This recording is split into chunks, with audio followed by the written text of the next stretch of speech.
Hey guys, welcome back to a new video. I'm Stephanie West. I'm a licensed counselor here in the state of Michigan. I want to share with you about how I've been able to take emotions and translate them into kind of an alarm system versus taking emotions and kind of being overwhelmed by them. Now, do I get overwhelmed on occasion? Of course, but I don't sit there and get upset with myself for having emotions. So let me explain how this works. We've talked in the past that I very much have a brain that's organized in an OCD framework. What that means is when things feel chaotic, my brain kind of goes into hyperdrive, trying to I wouldn't say necessarily control the environment, although that can happen too. My goal is to organize the environment and make sense of things. So I say to clients often when we talk about kind of emotional regulation, I say, here's the thing. And I point to the carpet in my room here and I say, do you see that fleck of paper, that fleck of paper, that fleck of paper, and that little stick right there? I said, those annoy me in general. I'm very aware of my environment. I'm very aware of things that they're not just precise, but it doesn't really cause me distress. I'm just aware of them.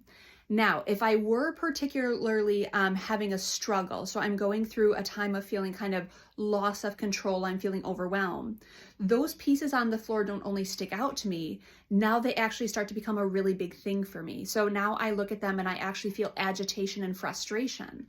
That agitation and frustration, when my OCD starts to ping and I start to get a touch more compulsive, so I might actually in the middle of session be like, just a second, I'm going to pick this up that's bothering me and I'm distracted by it, and I might go throw something away. That's when I know that something's running for me that's bigger than just my typical run-of-the-mill emotions. So in that sense, when my OCD starts to kind of fire intensely, it's actually just bringing to my awareness that something's running for me that's that's not quite yet managed. I had this a little while ago too, where I had almost rage show up. So if you listen to the podcast at all, Healing Through Pain, it was my episode a few weeks back at the start of March where I was talking about I just had rage running. And what had happened was several weeks prior, I had kind of put myself in a little bit of a vulnerable position, and I had kind of invited someone in and they were like, no thanks, not interested. And what that did was it poked something in me, something at my core, kind of some of those abandonment things, some of those rejection struggles.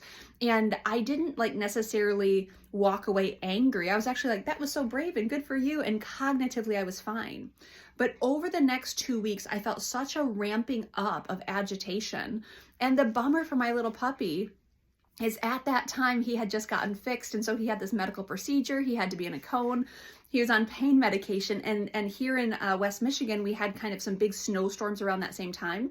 And so between pain medication and really kind of aversive weather, we would go outside and he would just look up at me and he's like, what do I do here? He knows how to go to the bathroom outside, but he suddenly forgot. And so I felt agitation, and then I felt rage because I couldn't get him to do what I wanted him to. But it wasn't about him. I had something running under the surface, and the fact that rage showed up was cueing me in that something big is running for me.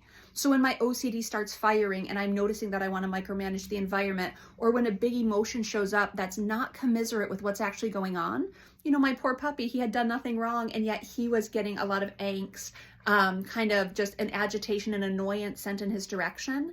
It wasn't about him. It just cued up that something was running for me.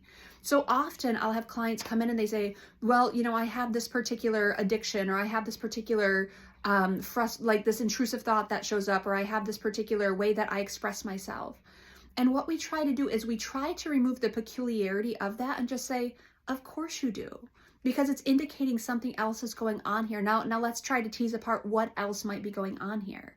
When my, hyper management shows up, I don't sit there and I'm like, Steph, you're so ridiculous. You can't get over the speck of paper on the floor. I say, no, Steph, that speck of paper is agitating you. Something's off here. Let's figure that out, because it's not about the speck of paper. Your puppy, he's this poor defenseless little being that depends on you. There's nothing about him that should be leading to anger right now. You've got anger running. Let's deal with that. And so it's not about the emotion, it's about what's going on under the surface. And those are just my warning signs. A little bit of kind of intensity in my micromanaging, or a little intensity in my emotional intensity. I guess I'm being redundant there, but it's an indication of something more. It's not just, oh, I'm this angry person, or, oh, I'm just this micromanaging person. I need to dig in and figure out what's going on here, because the way I'm responding is disproportionate to the situation, and I want to know how to kind of move through that in a better way. So let's use that as a framework of emotions are our our alarm systems that something's up. It doesn't mean anything outside of it's our alarm system that something's running for us. So let's not sit in it and get frustrated with ourselves for having emotions.